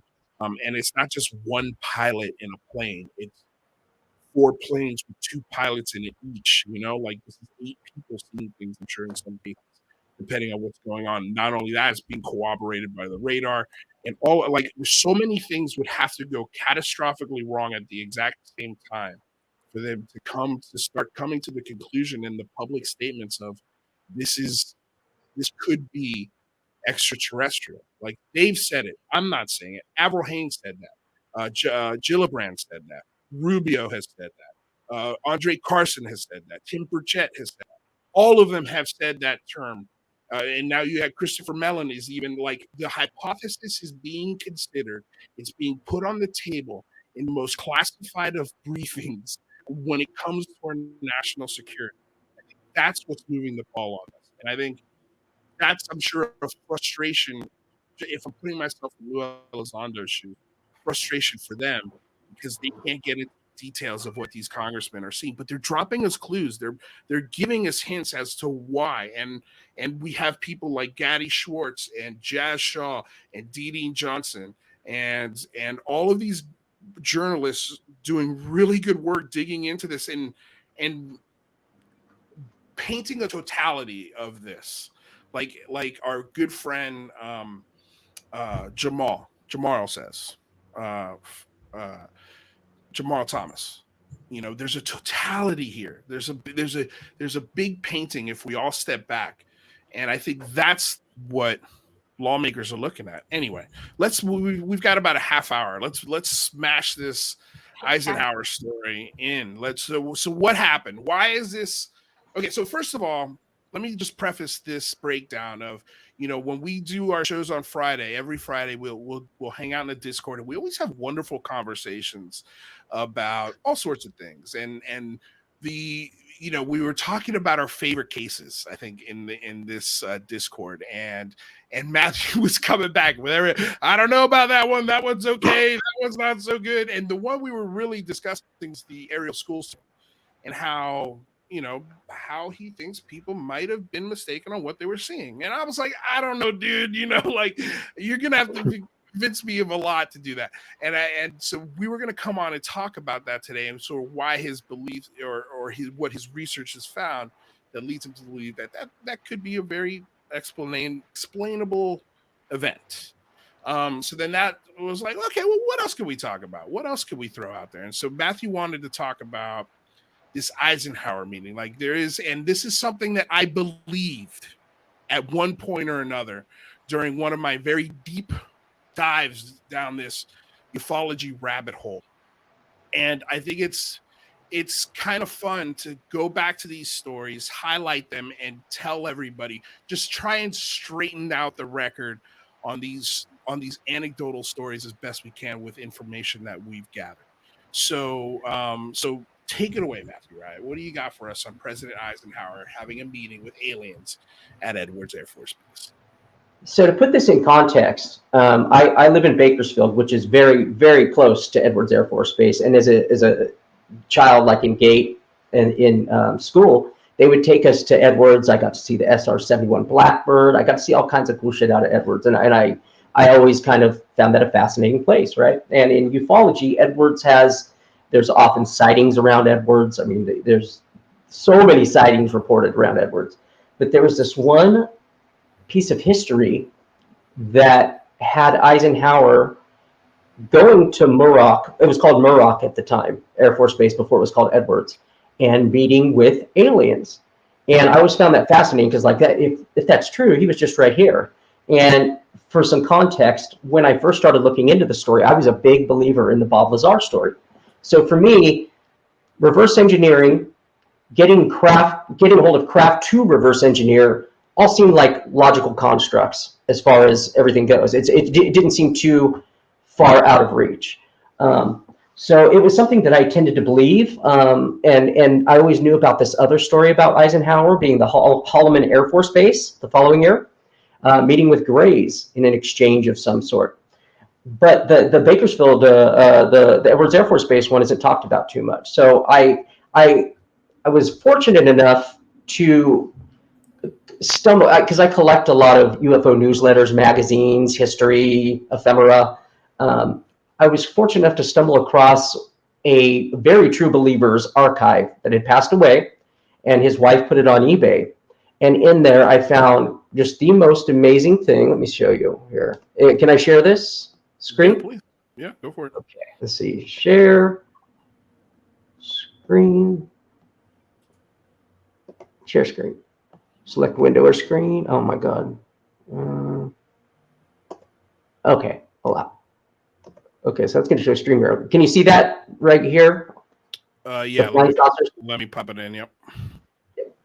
Okay, so that's the flying saucers at 1954 Edwards Air Force Base, and this was in that box of stuff that I got, and it really was the most comprehensive tales of how this came to be, but from the true believer perspective. So it's a really rare little pamphlet. I've never seen it anywhere else presented. As you can see, it has a little thing right here that says Borderland Sciences, and that's a big part of the story. So the best we can tell is that, let me stop sharing. I got you. So the best we can tell is that the story first popped up from, what was his name? I believe Frank Edwards. He was a radio host, and he had talked about how he had heard at one point about Eisenhower having this meeting at Edwards Air Force Base. And that's the first known report of it in 1954 after, of course, I believe the date was February 20th, 1954, when this was supposed to have occurred. So where they're getting some of that from was that Eisenhower took a trip to Edwards Air Force Base, or I'm sorry, Palm Springs. Palm Springs, yeah, for a golf trip.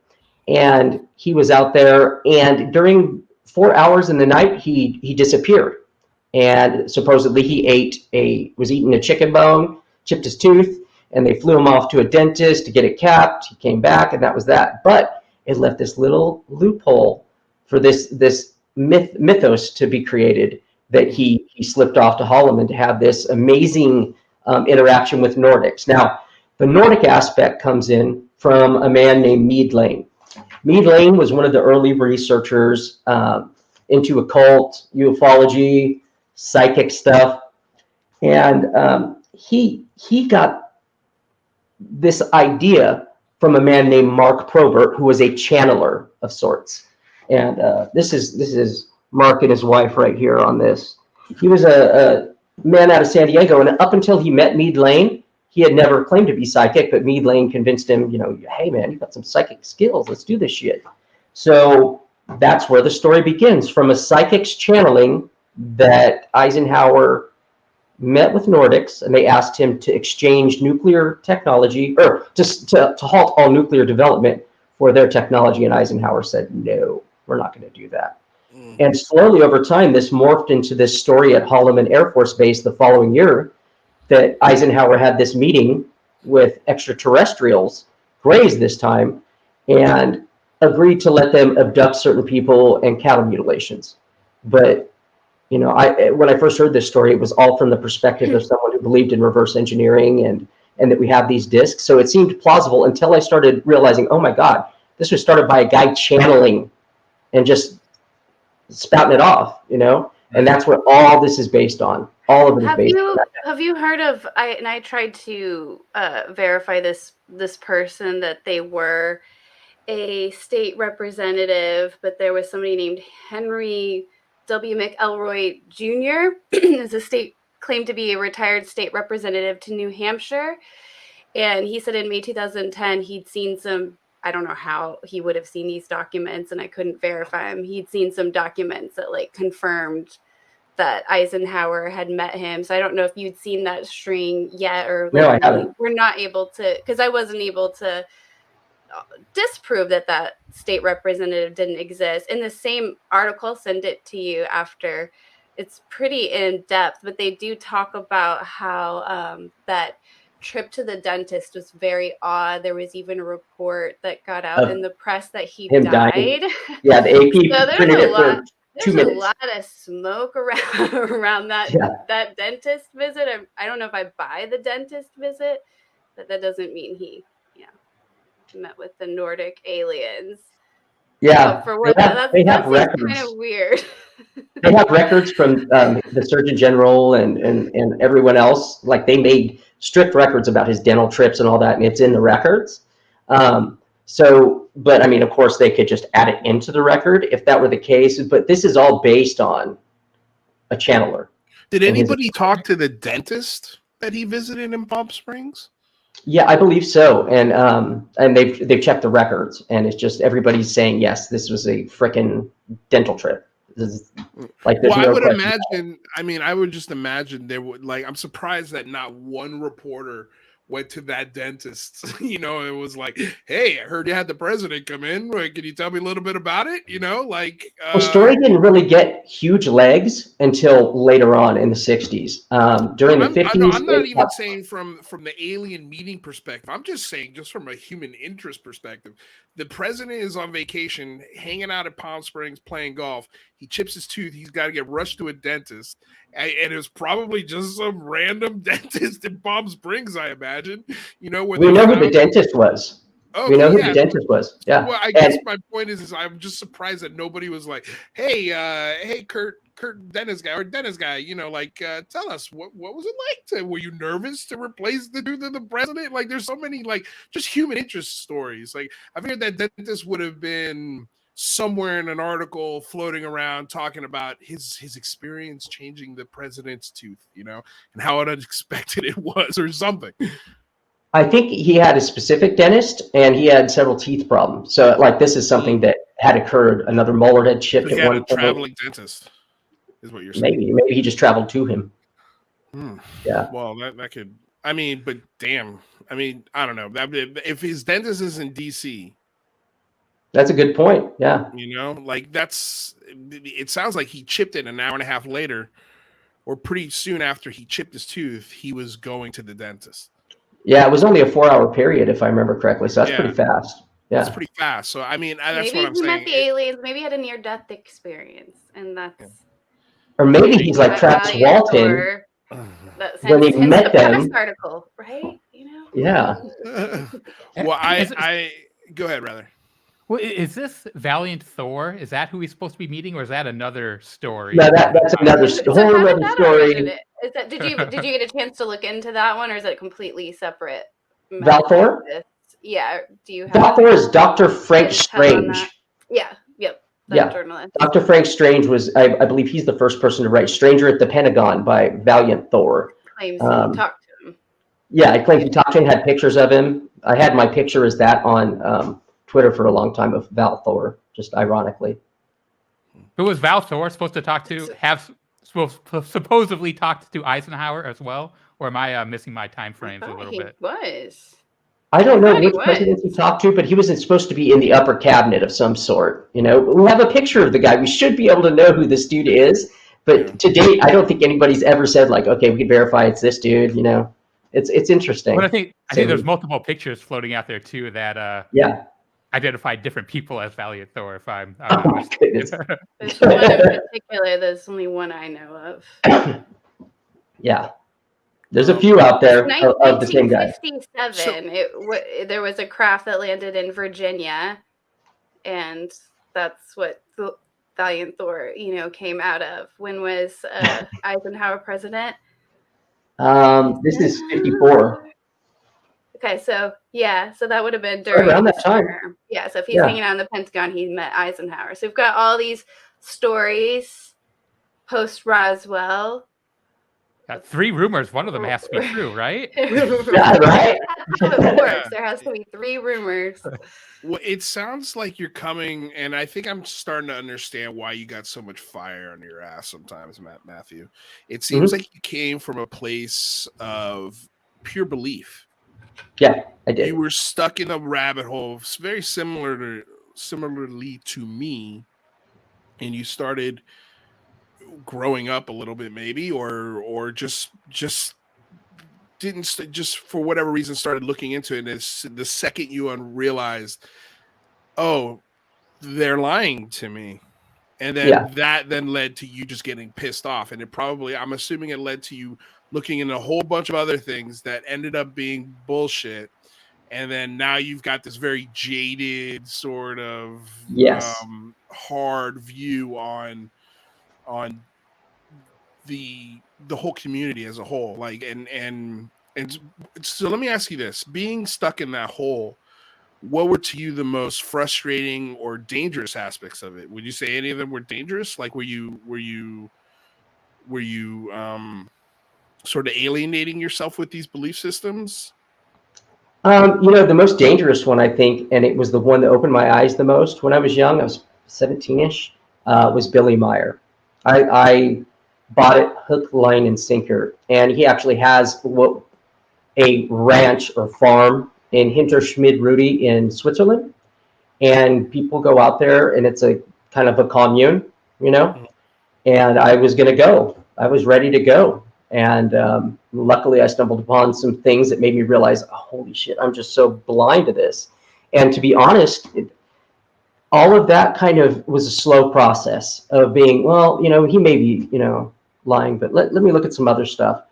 And as I kept digging back in history, I realized, oh my God, some of these guys have been in our realm pushing these stories since the 60s, and they're still in it, and they're still kind of figureheads in the culture. Did you know that sorry, I didn't mean to interrupt, but did you know that Tom DeLonge posted a Billy Meyer photograph very, very early on? And he didn't say like the context of it. So just to what you're saying, just to back you up, still pushing. Yeah, it's one of those things, unless it's absolutely smashed, like I said earlier, it will repeat itself over and over and over. And my last stop was Bob Lazar.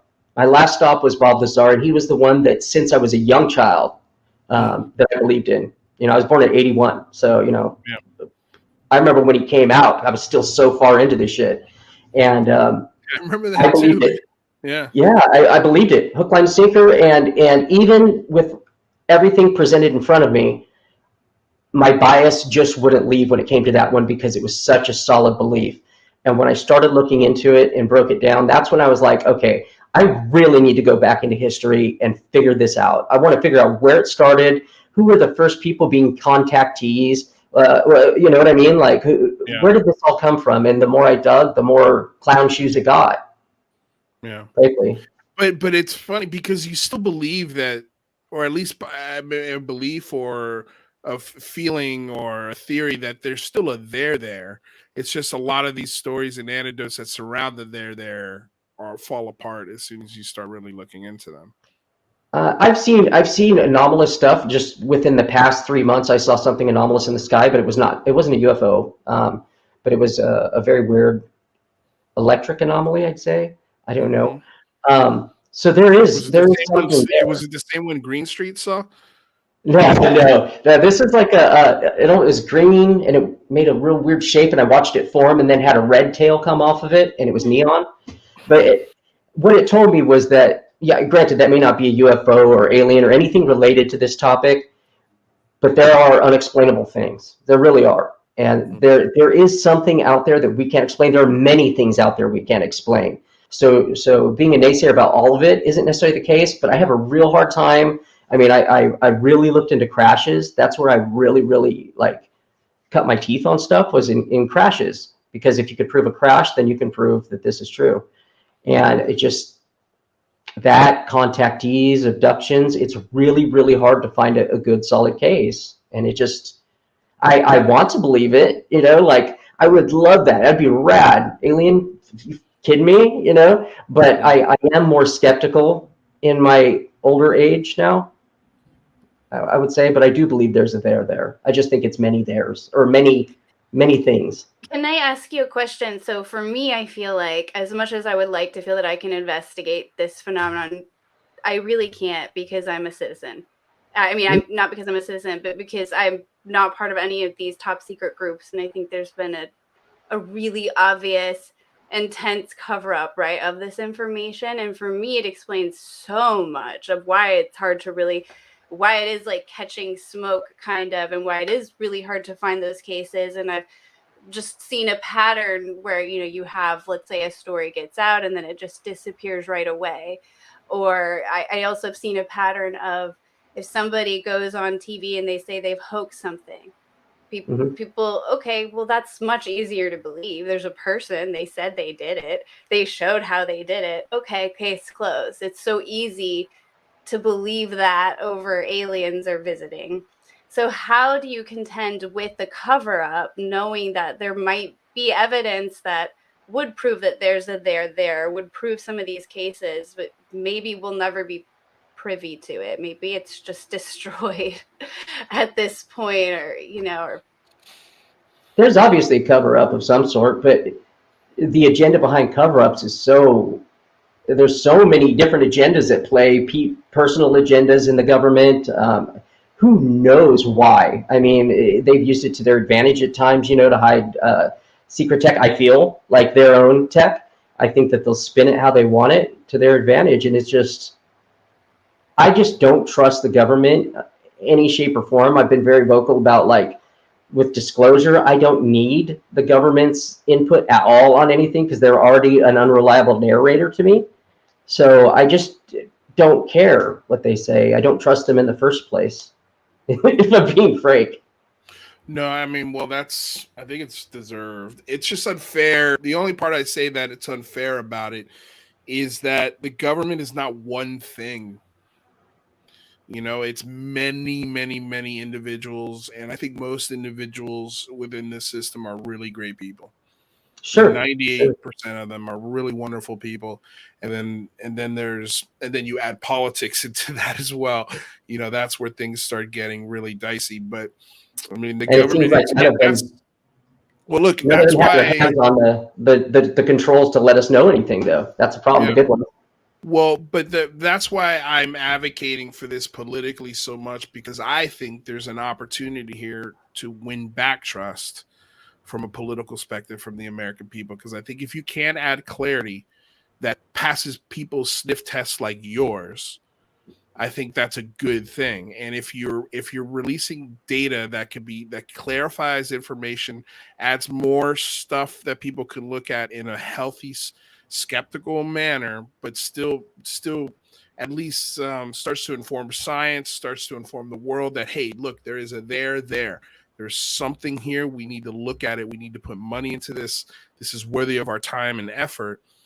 I think that's a valuable opportunity for the government to win a lot of trust from people like you who don't trust it.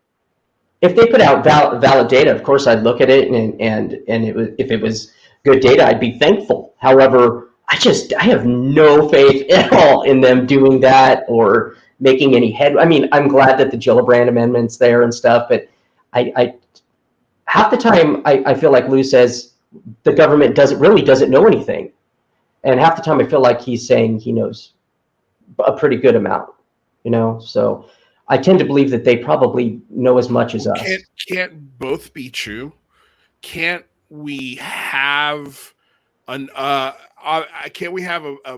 subset of data and information where we could go, holy shit, that's weird, that's crazy, that's wild, that's unexplainable, but not have enough data to go, I have no idea what the hell that is?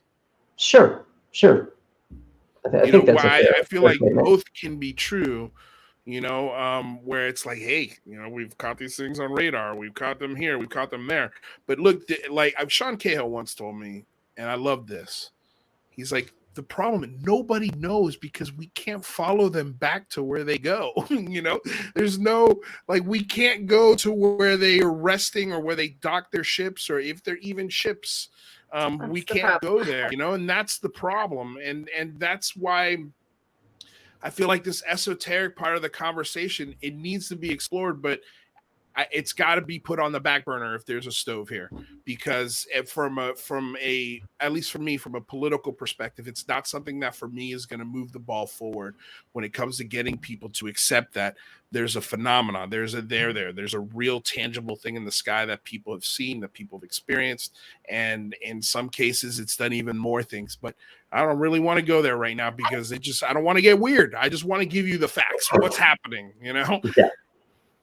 Go ahead, Jay. Like until the government, I know that's not just one thing, right? But until the next UFO report, right, includes that 23-minute video or whatever, until the aliens decide that they do finally really want to show themselves, I do feel like we live a little bit in this dark world. But here's something that I'll say, and I have different hobbies and things in my life that I know things about, right?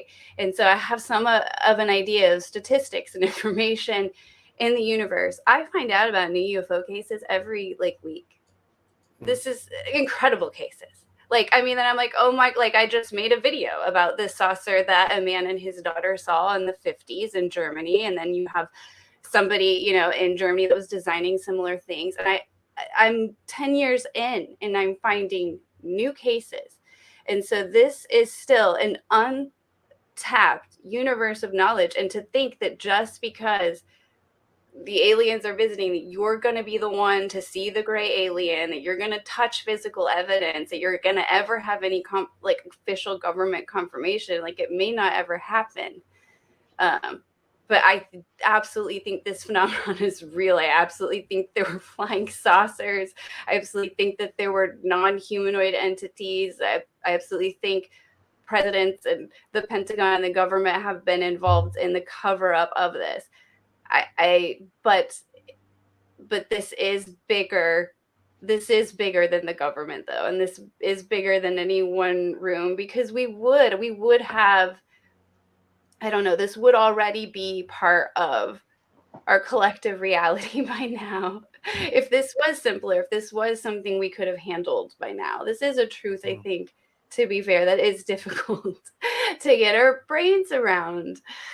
So I'm comfortable with I don't know what it is, but it's real. It definitely, something happened. Something's been happening. I don't think it's all just fanciful stories and disinformation, and I think that's the noise around it that's produced by the cover-up and the playground that ufology is, because it's not, a hard science or. Yeah, I mean, I think personally, I think the cover-up has done less damage than people telling fanciful tales for attention, if I'm being honest. Well, that's part of the cover-up, though. I mean, that's also, there's disinformation, but I mean, I think I agree. I'm not talking about government, though. I'm talking about people in general. Well, Sure. I'd contend that the cover-up, the government cover-up, telling us that there's no UFOs in the skies for the last 70 years, that caused people to kind of, call their bluff and say, yeah, that's clearly wrong, and I'm gonna, build up my own mythology to explain what's really going on. So I think that the government's lying to us kind of enabled all the false stories. Oh, it sure did. Take hold.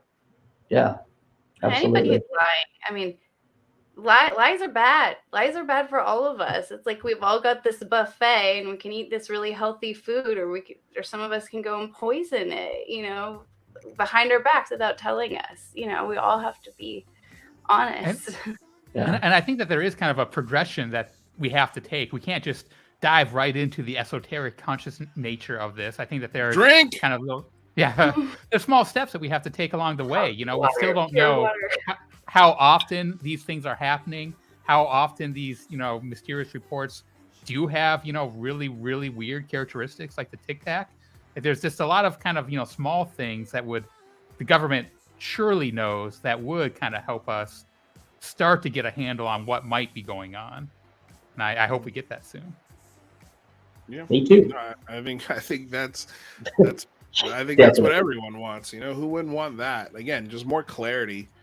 More clarity on this topic. I think that's what everyone is looking for. Just a little bit of clarity. All right, you guys. Well, we've pretty much reached the end of the show. Matthew, Riot, thank you so much for joining us, man. This was a fun conversation, and I think it's important for people to see this side of you. And I think it's important for people to understand. Well, here, I was going to say, there's actually, we had I was like, I forgot to bring this up. I was going to throw a question that's very much in your style at you. Are you ready? You ready for a taste of your own medicine? Yeah. So Lance M says, Matthew, saying senators aren't qualified to make these decisions is like saying you're a stoner. Is like me saying you're a stoner. So why should I listen to you? Because I'm not even qualified to talk on physics and astrophysics and stuff like that. So I really don't think senators are. It's what it is. Well, but to be fair, senators aren't talking about astrophysics and physics. Aren't they? I mean, that's what they're being asked to look at. This stuff in that realm. You think so? I mean,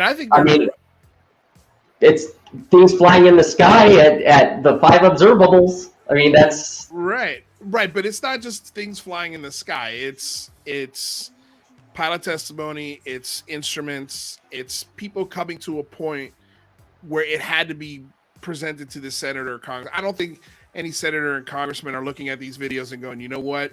I need to break down the physics of this video because I don't believe the information that's being told to me from the most reliable people in our national security apparatus. I mean, it depends on the person, I guess. Maybe I'm weird now, I think. You know what I mean? Christ, man, if senators are as dumb as you're saying, and I think some of them are pretty dumb, but I think some of them are I don't think dude, it's political suicide if you get this wrong. If you get it that wrong. Like if you're they the get shit wrong all the time. Okay, but what I'm saying is if this program turns out to be, let's say, even a $20 million budget, let's say it's the exact same amount as ATIP and OSAP. If this turns up belly up and there's nothing to it, that's political suicide for every single one of these senators and congressmen that put their name to this. Because that will be used politically. What's that? You mean just no ET behind it? Because I mean, I think that it's just undeniable saying that there are things in the air. I think if they end up spending in the range of millions or even billions of dollars looking into this, and then the report comes back that these were either Russian, Chinese, anomalous, space junk, whatever the excuse is. Money well spent. I agree. Money well spent. Depend, but not from politics perspective. From a political perspective, your opponent's going to use that and go, they wasted $1 billion looking into UFOs. And they found out Russians were all over us with drones. Yeah, I mean, I don't know. I see what you're saying, but I think the king's a spin. You know what I mean? It depends on how you spin it, but I think the easier spin to accept would be the one that says this congressman wasted your money and he lied to you. I think in 10 years we don't have any results, especially when there's receipts to it. Sorry, rather, what'd you say? I think in 10 years, if they haven't moved the needle at all and there's still just mystery things in the sky, then I think that's what I mean. Yeah. Like if we have wasted billions of dollars on this, and this is kind of what Keith Clore is getting to, I think, a little bit when you talk to him. Like if it turns out that this was it turns out to be $1 billion program that ended up going nowhere and didn't clarify anything else, that's going to be a huge stain on whatever congressman or senator put their name on it. Where's that TTSA spaceship? I don't know, man. Damn, we're talking about government. You want to talk about some defunct private company? I mean, a bunch of politicians in it that are still in it. Thank you guys for the super chats. Dan James with a $5 donation has said, surely the analysis of Lou has gone as far as it needs to go. Researchers spend half their time talking about Lou instead of the topic, even still. It's a good point. Yeah. And then this is probably one of the most important questions I've ever seen in this chat. Purple Mochi said, thick crust or thin crust pizza? Thin, please. Depends on where you're getting the pizza from. I like that shit crunchy. I do like. Some places have really pizza. good dough. Yeah, I mean, just living in New York City, none of the slices there are crunchy. If you're in New York, the crust is crunchy. But yeah, and like Chicago, I don't consider deep dish a pizza. I think that's like a lasagna. Yeah, nice lasagna. Yeah. I agree. Yeah. Wow, rather taking a stance here. Excellent. Excellent. All right, Matthew, before you get out of here, man, tell people where they can find your smart aleck remarks online. So most of what I do is cannabis. So I have my podcast, Breeders Syndicate, where we go into cannabis strain history with my co-host Not So Dog. And Riot Seeds on Twitter, Riot Seed Co on Instagram. Just if you don't like blunt people, just don't follow me because I'm not. I'm very blunt. And He's insanely blunt. Insanely blunt, you guys. So yeah, just fair warning before you get in there. But I think, like I said, in settings like this, you show your softer side. You are human. You're just. And now I understand where your anger stems from. I think, where your superhero anger stems from. Fountain of knowledge. So you got a lot of good reading and. Agreed. Yeah, I agree. I agree, and that's what struck me about you when we were talking in Discord. I was like, this guy knows his shit. Like he knows the history of this. He's not just making stuff up. So I think that's important, man. I think anytime we could straighten out people that are lost in this topic, I think that's a valuable 2-hour conversation. I just want people to read more and get into the history. If anything, like if they take anything away from anything I've said, just like find out where we came from to know where we are. That's it. Like, even if you don't agree with me. Yeah. And we came from the Pleiades. The Pleiadian star system. That is Riot is a blood pussy cat. Well, on that note, Matthew, we'll see you soon, bud. Cheers. Ciao. Bye. All right, you guys. Great show. That was fun. Mm-hmm. Yeah, fun conversation. I haven't really dug into the Eisenhower story before today, so I appreciated the his insight. Yeah, no, I mean, I think that, yeah, it's always valuable. Like I said, it's always valuable. If we can add more clarity without, being so absolute, none of us can be absolute in this topic. We just don't have that luxury. But we could be pretty sure, we could be pretty sure about things, I think. But anyway. Yeah, and when new evidence comes in, we'll, take it in, and maybe we'll change our mind. And look, okay, Valiant, Thor, and Anjali, right? Which one has more? I think Valiant Thor for me is still a little, like, I'm still a little interested in. I like. There's a picture, I'm thinking of right now. I'm like, oh, could that be? Yeah, I don't believe any part of this Valiant Thor story. I haven't. There's just one of those where I really haven't done the rabbit hole effort, but I like that one. I think I want to believe in Valiant Thor. He seems nice. I've seen the videos of Valiant Thor, and I'm like, this is just videos? bad lighting. Yeah, or supposed videos of Valiant Thor. I saw one picture, one black and white him in like picture. the Secret Service. It's yeah. I at least know Anjali's a real person, so I lean towards that. Yeah, I think I'll take Anjali's story over the Valiant Thor one as of right now. That's for sure. Interesting. Jane, what do you got coming up? Anything this week? Oh man, this Sunday we'll be dropping a video, but really, there's a few different things I've been looking into, so I might post something sooner, depending on. But I don't want to say out loud because I'm not sure yet. What I'm going to find out. That's how it goes. Rather, what do you got? I've been looking into how I think of issues like this and handle evidence, and kind of going to put together a video of Bayesian logic and how you might want to how we think about it and how you might want to think about thinking about it. Very good. All right. Well, I look forward to that, you guys. I appreciate you coming on. Of course, before we get out of here, I want to say thank you to DOS Tapes. They provide all the tunes you hear on the show. Bandcamp link is in the description. You guys know where it is. iTunes, the show will be available in about an hour. So check out iTunes. If you guys didn't catch the whole show, you're on the road, whatever it is. Leave us a rate and review. It goes a very long way.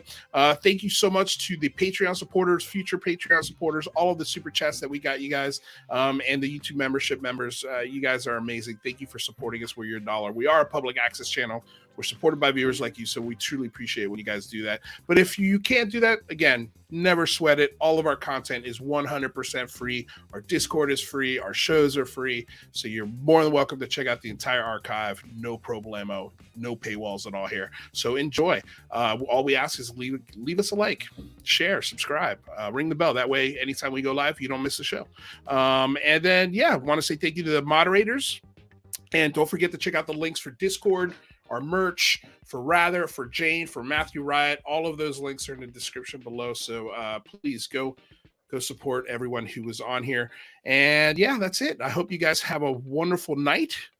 Enjoy the rest of the day, and we'll see you soon. We'll see you on Wednesday. Peace. See you next time.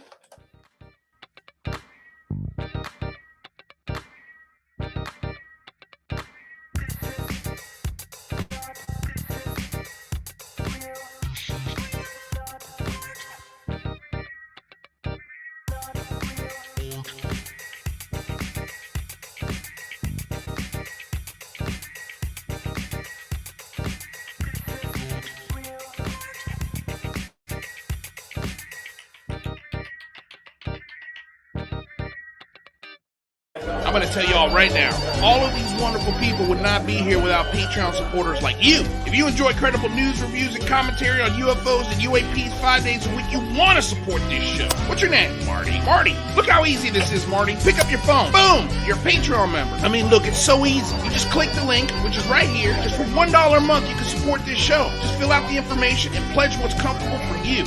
It could be $1, $5, $10, or who knows. Just support.